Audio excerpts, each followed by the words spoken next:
Good morning friends. இது உங்கள் friends sports academy. Daily கண்டர்ஸில் இன்றைக்கி என்ன பார்க்கணும்னு பார்த்தீங்கன்னா ஜனவரி 1, 2026 ஓகேங்களா. புது ஆண்டு பிறந்துருச்சு. இன்றைக்கி முதல் நாள் முதல் கரண்ட் அஃபேர்ஸ் பார்க்குறோம். இந்த வீடியோ பார்க்குறவங்க ஸ்கிப் பண்ணாமல் ஃபுல்லாக பாருங்கள். ஜனவரி 1லேருந்து ப்ராப்பராக நோட்ஸ் எடுத்து அதை வந்து பார்த்திங்கன்னா ஒரு நோட்டில் மெயின்டைன் பண்ணுங்கள். கண்டிப்பாக இந்த கரண்ட் அஃபேர்ஸ் வந்து பார்த்திங்கன்னா உங்களுக்கு பயனுள்ளதாக இருக்கும். அடுத்து வந்து பார்த்திங்கன்னா போட்டித் தேர்வுக்கு படிக்கக்கூடிய அனைத்து மாணவர்களுக்கும் நமது பயிற்சி மையம் சார்பில் வந்து பார்த்திங்கன்னா இனிய ஆங்கில புத்தாண்டு தின நல்வாழ்த்துக்களை வந்து பார்த்திங்கன்னா தெரிவிச்சுக்கிறோம். இந்த ஆண்டு நடைபெறக்கூடிய அனைத்து தேர்வுகளையும் அனைத்து மாணவர்களும் வெற்றி பெற்று அவரவர் வந்து பார்த்திங்கன்னா தங்களுடைய துறையில் வந்து பார்த்திங்கன்னா சிறந்து விளங்கணும் அப்படின்னு வாழ்த்துறோம். சரிங்களா? ஃப்ரெண்ட்ஸ் கரண்ட் அஃபேர்ஸ் பார்த்தலாம். அதுக்கு முன்னாடி நம்ம டிஸ்கிரிப்ஷனில் வந்து பார்த்திங்கன்னா நம்மளுடைய friends police academy Telegram channel link கொடுத்துருக்கேன். வியூ பண்ணி இமீடியட்டாக ஜாயின் பண்ணிக்கோங்க. அந்த லிங்க் வந்து பார்த்திங்கன்னா லிங்க் டிஸ்கிரிப்ஷன்லையும் கொடுத்துருக்கேன். ப்ளஸ் வந்து நம்மளுடைய எல்லா சேனல்லையுமே இருக்கும். எடுத்து ஜாயின் பண்ணிக்கோங்க. 2026 ஆண்டு நடைபெறவுள்ள அனைத்து போட்டித் தேர்வுக்குள்ளான அப்டேட் வந்து பார்த்திங்கன்னா உடனே அதில் கொடுத்துரும். அதனால் வந்து பார்த்திங்கன்னா ஸ்கிப் பண்ணாமல் ஃபுல்லாக பாருங்கள். டிஸ்கிரிப்ஷனில் லிங்க் இருக்குது, டச் பண்ணி ஜாயின் பண்ணிக்கோங்க. சரிங்களா? அனைத்து அரிசி பெறும் குடும்ப அட்டைதாரர்களுக்கும் வந்து பார்த்திங்கன்னா பொங்கல் தொகுப்பு வழங்குறதுக்கு வந்து பார்த்திங்கன்னா 248 கோடி வந்து பார்த்திங்கன்னா ஒதுக்கீடு செய்யப்பட்டிருக்கு. ஓகேங்களா? பொங்கல் பண்டிகை சிறப்பாக கொண்டாடும் வகையில் வந்து பார்த்திங்கன்னா 2.23 கோடி அரிசி பெறும் குடும்ப அட்டைதாரர்கள் மற்றும் இலங்கை தமிழர் மறுவாழ்வு முகாம்கள் வசிக்கிறவங்க அனைவருக்குமே வந்து பார்த்திங்கன்னா பொங்கல் தொகுப்பு வழங்குறாங்க. 1 கிலோ சர்க்கரை, 1 முழுநீள கரும்பு வழங்குவதற்காக 248 கோடி வந்து பார்த்திங்கன்னா ஒதுக்கீடு செய்யப்பட்டிருக்கு. ஓகேங்களா? இப்போ நீங்கள் இந்த இன்டர்வியூ எக்ஸாம்லாம் போகிறீங்கன்னா இதெல்லாம் படிச்சுட்டு போங்கப்பா. இந்த மாதிரி சிம்பிள் கொஷின்ஸ்லாம் நிறைய டைம் கேட்டிருக்காங்க. சரிங்களா? நம்ம ஸ்டூடெண்ட்டே வந்து பார்த்திங்கன்னா குரூப் 2லாம் வந்து பார்த்திங்கன்னா அவங்க ப்ரெக்னெண்ட்டாக இருக்கிற டைமில் வந்து பார்த்திங்கன்னா அந்த குரூப் 2 எக்ஸாம் எழுதியிருக்காங்க.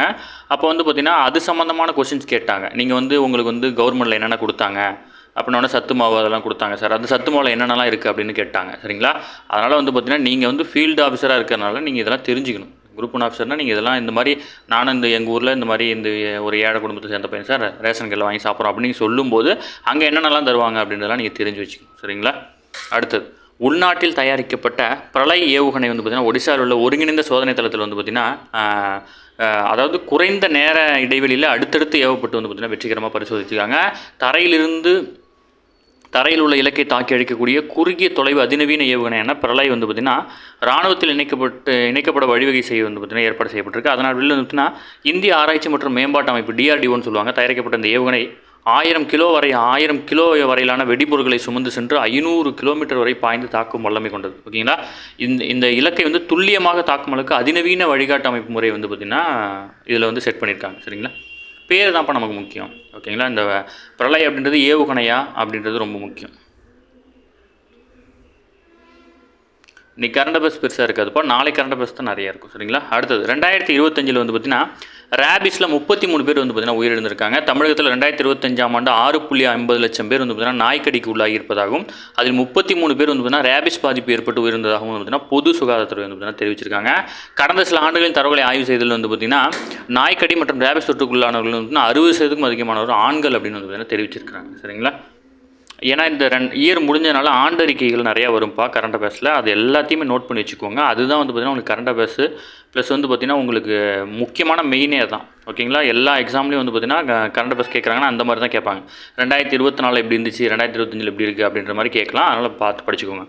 வங்கதேசத்துடைய முன்னாள் பிரதமரும் வங்கதேச தேசியவாத கட்சியினுடைய தலைவருமான கலிதா ஜியாவினுடைய இறுதிச் சடங்கு வந்து பார்த்திங்கன்னா தலைநகர் டாக்காவில் வந்து பார்த்திங்கன்னா நடைபெறுது. வங்கதேச அரசியலில் 30 ஆண்டுகளுக்கு மேலே வந்து பார்த்திங்கன்னா ஆதிக்கம் செலுத்தி வந்தவங்க இவங்க. அதாவது 35 வயதில் வந்து பார்த்திங்கன்னா கணவர் மறைந்த பிறகு அரசியலுக்கு வந்த இவங்க வந்து பார்த்திங்கன்னா வங்கதேசத்தின் முதல் பெண் பிரதமர் அப்படின்ற பெருமைக்குரியவங்க. 3 முறை பிரதமர் பதவியை வந்து பார்த்திங்கன்னா வகிச்சிருக்கிறாங்க. ஓகேங்களா? அடுத்தது, கத்தாரில் நடைபெற்ற உலக ஃப்ரிட்ஜ் செஸ் சாம்பியன்ஷிப்பில் நார்வேனுடைய மேக்னஸ் கால்சன் வந்து பார்த்திங்கன்னா சாம்பியன் ஆயிருக்காரு. இந்தியாவுடைய அர்ஜுன் எரிகேசி அரையிறுதியில் தோல்வி கண்டு வெண்கலப் பதக்கம் தான் வென்றிருக்கிறார். உலகின் நம்பர் 1 செஸ் வீரரான கால்சன் வந்து தொடர்ந்து 9 முறை வந்து பார்த்திங்கன்னா இந்த இடத்துல இருக்கிறார். ஓகேங்களா? அதாவது வந்து பார்த்திங்கன்னா இந்த 3ஆம் பரிசு வெண்கலம் வந்து பார்த்திங்கன்னா 2 நபர்களுக்கு வந்து பார்த்திங்கன்னா கொடுத்துருப்பாங்க. அடுத்ததாக அதாவது பிஃபாவில் வந்து பார்த்திங்கன்னா 3 இந்தியர்கள் வந்து பார்த்திங்கன்னா நடுவர்களாக தேர்ந்தெடுத்திருக்காங்க. இது தொடர்பாக அகில இந்திய கால்பந்து சம்மேளனம் வந்து பார்த்திங்கன்னா புதன்கிழமை வெளியிட்ட தகவலின்படி குஜராத்தைச் சேர்ந்த ரச்சனாமா காமானி, புதுச்சேரியை சேர்ந்த அஸ்வின் குமார், தில்லியைச் சேர்ந்த ஆதித்யா புஸ்கஸ்தா ஆகியோருக்கு வந்து பார்த்திங்கன்னா 2026ஆம் ஆண்டு நடைபெறவுள்ள பிஃபா நடுவர்கள் பட்டியல் வந்து பார்த்திங்கன்னா சேர்க்கப்பட்டிருக்காங்க. ஓகேங்களா? உலகத்திலேயே வயதான தொழில்முறை கால்பந்து வீரராக வந்து பார்த்திங்கன்னா ஜப்பானைச் சேர்ந்த கசியோஷி மியூரா வந்து பார்த்திங்கன்னா களம் காண இருக்கிறாரு. பிப்ரவரி மாதம் 59 வயது எட்டும் இவர் வந்து பார்த்திங்கன்னா ஜப்பானில் இருக்கும் 3வது டிவிஷன் கால்பந்து அணியில் வந்து பார்த்திங்கன்னா தேர்வு செய்யப்பட்டிருக்கிறார். ஓகேங்களா?